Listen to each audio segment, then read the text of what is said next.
नमस्कार दोस्तों, मैं अमित वर्मा आप सभी का आपके अपने परिवार अमित बीटेक वाला में स्वागत करता हूं।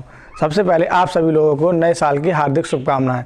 आज हम देखेंगे कैसे हम यूपी पुलिस तथा एसएससी जीडी की तैयारी एक साथ कर सकते हैं और हमारी स्ट्रेटजी क्या होनी चाहिए। जैसा कि आप सभी लोग जानते हैं, यूपी पुलिस की जो वैकेंसी है वो 60,000 प्लस हैं, तो हमारी क्या रणनीति होनी चाहिए जिससे हम पहले ही अटैम्प्ट में यूपी पुलिस को क्लियर कर सकें। तब बहुत से बच्चों का क्या होगा, यूपी पुलिस और एसएससी जीडी दोनों के ही फॉर्म पड़े होंगे, तो वो लोग कैसे तैयारी करें। ठीक है, तो इन सब के बारे में आज हम चर्चा करेंगे। ठीक है, आप सभी लोग जानते हैं कि जैसे ही इसका नोटिफिकेशन आया था तो बहुत से बच्चे क्या थे, उस पर अब तैयारी करनी उन्होंने शुरू की होगी। यानी जब इसका यूपी पुलिस का नोटिफिकेशन आया है उसके बाद उन्होंने तैयारी करनी शुरू की होगी। और बहुत से स्टूडेंट जो हमारे होंगे वो क्या होंगे, वो एक साल पहले से ही तैयारी कर रहे होंगे, लगभग 1 साल 6 महीने पहले से ही तैयारी कर रहे होंगे, तो उनकी प्रिपरेशन लगभग पूरी हो चुकी होगी। वो अब क्या कर रहे होंगे, वो रिवीजन कर रहे होंगे या फिर मॉक टेस्ट दे रहे होंगे। तो जो स्टूडेंट हमारे मॉक टेस्ट या रिवीजन कर रहे हैं उनकी अपेक्षा जिन्होंने अब तैयारी शुरू किया, नोटिफिकेशन आने के बाद, फॉर्म की डेट आने के बाद तैयारी की, तो वो उनसे काफ़ी पीछे हैं जो अभी रिवीजन कर रहे हैं। तो किस तरीके से हमें उनको बीट करना है, यानी कि उनसे आगे जाना है या अपने सिलेक्शन को श्योर करना, उसके बारे में हम आज चर्चा करेंगे। तो सबसे पहले हम देखेंगे कि जिन्होंने अब तैयारी शुरू की है, यानी जिनकी अभी बिगिनिंग है, तैयारी शुरू की है और जिनकी तैयारी हमारी पूरी हो चुकी है।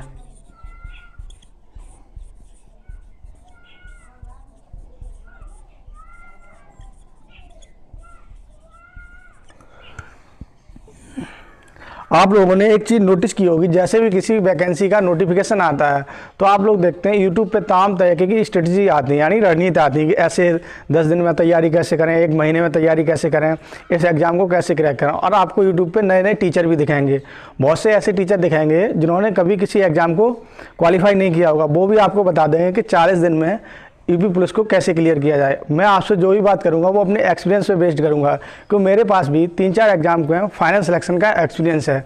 तो उस हिसाब से मैं आपको बताऊंगा कि किसी भी एग्ज़ाम को, वनडे एग्ज़ाम को बेस्ट तरीके से कैसे क्रैक किया जाता है और हमारी क्या रणनीति होनी चाहिए। तो इसमें 2 कैटेगरी होंगी, यानी जिनकी तैयारी शुरू की है, ये उस टाइप के स्टूडेंट हैं जैसे कि बरसाती मेढक होता है, यानी जब भी वैकेंसी आती है ये उसी टाइम जागते हैं और वैकेंसी गई ये सो जाते हैं। और कुछ स्टूडेंट हमारे ऐसे होंगे जिनकी तैयारी पूरी हो चुकी है, यानी वो स्टूडेंट हैं जो अपने सिलेक्शन को श्योर करते हैं, यानी मोस्ट प्रायोरिटी, यानी जिसके चांस है सिलेक्शन होने के वो इन स्टूडेंट्स के हैं और ये स्टूडेंट फाइनल में सेलेक्ट होंगे।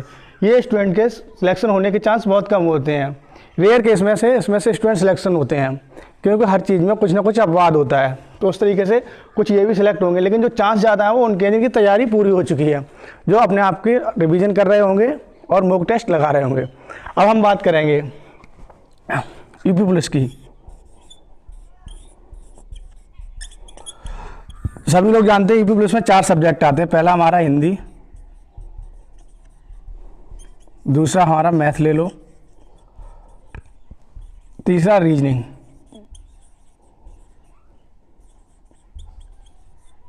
और फोर्थ में जीके या जीएस।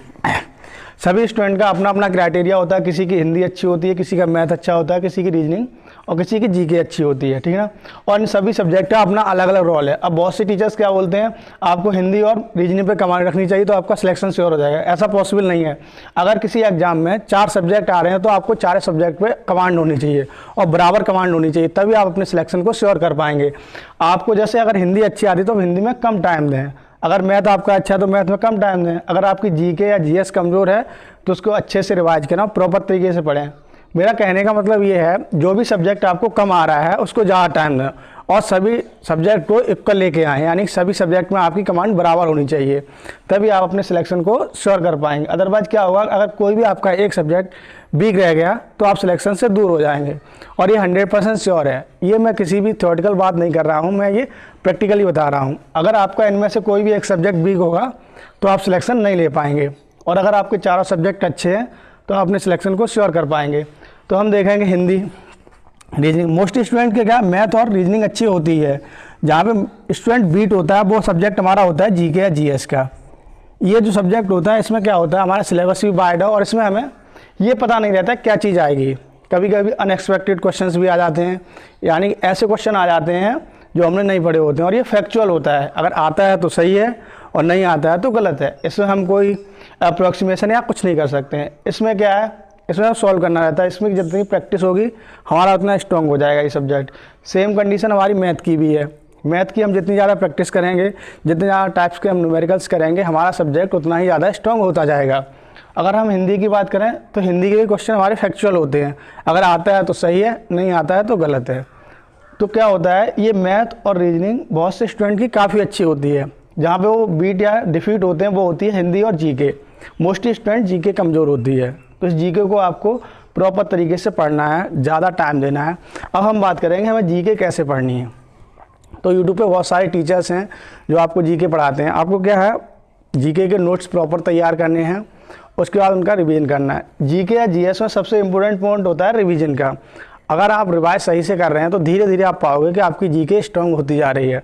और अगर आप सिर्फ नोट्स बना रहे हैं, कुछ उनको रिवाइज नहीं कर रहे हैं या उनका रिवीजन नहीं कर रहे हैं, तो क्या होगा, वो नोट्स ही बने रह जाएंगे, उसका कोई फ़ायदा होने वाला नहीं है। तो आपको अगर जीके या जीएस जो भी हमारा है, अगर उसे स्ट्रॉन्ग करना है तो इसका रिवीजन बहुत इंपॉर्टेंट है। बाकी रीजनिंग और मैथ की प्रैक्टिस बहुत इंपॉर्टेंट है, और हिंदी इसका भी आपको रिवीजन करना रहेगा, और जो भी इसके टॉपिक दिए हैं उनको आपको पढ़ना रहेगा। अब क्या होता है, जैसे जितने भी कंपटीशन या प्रतियोगिता की तैयारी करने वाले स्टूडेंट हैं वो हमेशा शॉर्टकट चाहते हैं। शॉर्टकट का मतलब क्या है, उन्हें कम समय में अच्छा कंटेंट मिल जाए। इसके लिए क्या होता है, वो यूट्यूब पे भटकते रहते हैं। यानी कभी इस टीचर की वीडियो देख ली, कभी उस टीचर की वीडियो देख ली, कभी यहाँ गए कभी वहाँ गए। तो ऐसा आपको नहीं करना है। आपको ये बात ध्यान रखनी है, जो भी स्टूडेंट सेलेक्ट होने वाले हैं या जिनका सिलेक्शन होगा वो प्रॉपर एक टीचर से पढ़ते हैं और लगातार उसी टीचर से पढ़ते रहते हैं। जैसा कि मैंने भी अगर सिलेक्शन लिया है तो मैंने एक ही टीचर को फॉलो किया है, और आपको भी सेम वही करना है। और क्या होगा, बहुत से 90% स्टूडेंट क्या होते हैं, स्ट्रेटजी की वीडियो लाइक देखते रहते हैं। क्या करेंगे, वो देखेंगे कट ऑफ कितनी जाएगी, पेपर हुआ नहीं है। कुछ ऐसे टीचर भी होंगे जिन टीचर्स की मैंने शुरुआत में बात की थी, यानी बरसाती टीचर, यानी ये मौसम में ही निकल के आते हैं।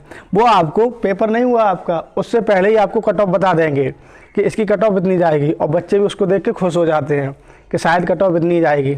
अरे भाई, जिसका एग्ज़ाम नहीं हुआ है उसकी कट ऑफ हम कैसे बता सकते हैं। तो आपको कोई भी कट ऑफ की वीडियो नहीं देखनी है प्रॉपर तरीके से, ना ही आज के बाद किसी स्ट्रेटजी की वीडियो देखनी है कि हम कैसे पढ़ें। हर स्टूडेंट का एक पर्टिकुलर एरिया होता है, वो अपने तरीके से पढ़ता है और उसे उसी तरीके से पढ़ना चाहिए। तो ना ही स्ट्रेटजी की वीडियो देखनी है, ना ही किसी टीचर की कि इसकी कट ऑफ इतनी है अलग, मतलब हमें दर दर भटकना नहीं है। और यूट्यूब पे हमें उतने समय के लिए जाना है, जैसे हमें कोई चीज़ समझ में नहीं आ रही है तो उसके हमने कोई क्लासेस देख ली अच्छी टीचर की, पढ़ लिया, फिर उसको रिवाइज करना है। यानी यूट्यूब पे हमें कम से कम समय बिताना है, और सबसे ज़्यादा अगर समय देना है तो हमें वो बुक्स पे देना है, उनको रिवाइज करना है, तभी जाके हमारा सिलेक्शन श्योर होगा। अदरवाइज आप यूट्यूब करते रह जाएंगे और ये वैकेंसी भी चली जाएगी, और आने वाली वैकेंसी भी चली जाएंगी जितनी भी होंगी। अगर आपकी यही हालत रही तो आप किसी में भी सिलेक्ट नहीं हो पाएंगे, ठीक है ना। तो आपको क्या रखना है, आपको अपनी स्ट्रेटजी बनानी है, किसी को भी फॉलो नहीं करना है। मैं बताऊंगा वो अलग चीज़ होगी, शायद वो मेरी स्ट्रेटजी हो, आपकी कुछ अलग तरीका हो। तो आपको अपनी स्ट्रेटजी बनानी है और उसी को फॉलो करना है और रेगुलर रहना है, ठीक है ना। तो आप अपने सिलेक्शन के बहुत करीब होंगे। और अगर आपने अपनी ये आदतें नहीं छोड़ी, यानी कि आप यूट्यूब पे लगातार भटकते रहे, कभी इस टीचर के पास गए कभी उस टीचर के पास गए, तो आप पाओगे जैसे जैसे आपका एग्ज़ाम नज़दीक आएगा आपके ऊपर प्रेशर बढ़ता जाएगा और आप सिलेक्शन से दूर होते जाओगे, ठीक है ना। तो आपको आज के बाद किसी भी स्ट्रेटजी को फॉलो नहीं करना, अपनी खुद की स्ट्रेटजी बनानी है, खुद ही पढ़ना है और सब कुछ खुद ही देखना है। इम्पोर्टेंट बात, वो इम्पोर्टेंट बात हमारी क्या है कि आपको रेगुलर मॉक टेस्ट लगाना है। मॉक टेस्ट से क्या होता है, आपको टाइम मैनेजमेंट आ जाएगा कि कैसे किसी भी एग्ज़ाम को हम सही समय में क्लियर कर सकते हैं, सही समय में सॉल्व कर सकते हैं। किसी भी पेपर को अच्छे से कैसे सॉल्व किया जाता है, ये मॉक टेस्ट से आता है। और आपको अपना एवल्यूएशन हो जाएगा, यानी कि हम कितने पानी में हैं और कितने हम ऊपर हैं, यानी हम सिलेक्शन के कितने करीब हैं।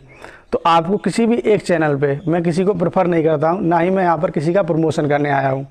आपको किसी भी जो भी आपको अच्छा लगता हो, चाहे टेस्ट बुक हो, चाहे RW हो, और डिफरेंट चैनल्स हैं, उसके एक मॉक टेस्ट को आपको फॉलो करना है। चाहो तो आप 2 के लगा सकते हो, ये आप पे डिपेंड करता है।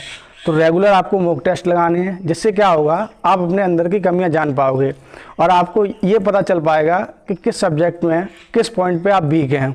जैसे अगर मैथ की हम बात करें तो मैथ में परसेंटेज हो गया, ठीक है, रेशियो एंड प्रोपोर्शनल्स हो गया, ये सारे टॉपिक्स आते हैं। तो आप जब रेगुलर मॉक टेस्ट देते हो तो आपको पता चलता है कि आपका ये टॉपिक वीक है। उसी प्रकार से हिंदी, रीजनिंग और जीके की बात हो गई या जीएस, इसमें भी मॉक टेस्ट से आपको ये पता चलता है कि आपका कौन सा टॉपिक वीक है और आप किस टॉपिक में स्ट्रांग हैं। तो आपको क्या करना है, जो टॉपिक आपका वीक है उसी को बार बार रिवाइज करना है। तो धीरे धीरे आप क्या पाओगे, आपके मॉक टेस्ट में भी नंबर इंक्रीज होंगे और आगे चल के आप सिलेक्शन के काफ़ी करीब होगे। ठीक है, तो पहली बात क्या है, आपको अपनी स्ट्रेटजी बनानी है, किसी की भी स्ट्रेटजी को फॉलो नहीं करना है। दूसरी बात, आपको रेगुलरिटी रखनी है, ये नहीं कि आज 6 घंटे पढ़ लिए, कल 8 पढ़ लिए, फिर आगे एक भी नहीं पढ़े। तो आपको रेगुलर जितने घंटे पढ़ना उतना पढ़ना है और हर सब्जेक्ट को टाइम देना है। ठीक है, यानी हमें हर सब्जेक्ट को इक्वल लेके आना है और मॉक टेस्ट पे हमें रेगुलर रहना है। मॉक टेस्ट हमें बिल्कुल नहीं छोड़ना है। चाहो तो आप एक हफ्ते में 2 से 3 मॉक टेस्ट दे सकते हो, जैसी आपकी क्षमता है। तो एक तो हर हाल में ही देना है। संडे को जो मॉक टेस्ट आते हैं वो आपको हर हाल में देना है। उससे आपको ये पता चलता है कि जो टॉपर स्टूडेंट्स हैं, क्योंकि मॉक टेस्ट देने वही आएंगे जिनके पास नॉलेज होगी या जिन्होंने अपनी तैयारी अच्छी कर रखी होगी, वही मॉक टेस्ट में आते हैं। तो आपको ये देखना है कि मॉक टेस्ट में आप कहाँ पर रह रहे हैं। ठीक है, आपको नंबर से मतलब नहीं होना चाहिए, आपको मतलब होना चाहिए परसेंटाइल से।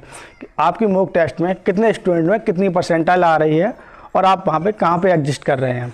क्या होता है, कभी मॉक टेस्ट हार्ड आता है तो हमारे नंबर कम आते हैं, तो हम क्या होते हैं, मायूस हो जाते हैं। हमें ऐसा बिल्कुल नहीं करना है, क्योंकि उसमें क्या होता है, हमें अपनी परसेंटाइल देखनी है, यानी हम किस में एडजस्ट करें, टॉप 50 में आ रहे हैं या टॉप 100 में आ रहे हैं, जो भी हमें देखना होता है ना। तो ये थी हमारी प्रॉपर स्ट्रेटजी। ठीक है, इन कंडीशन में आपको कभी नहीं रहना है कि जैसे फॉर्म आते हैं फिर आप तैयारी शुरू करते हैं।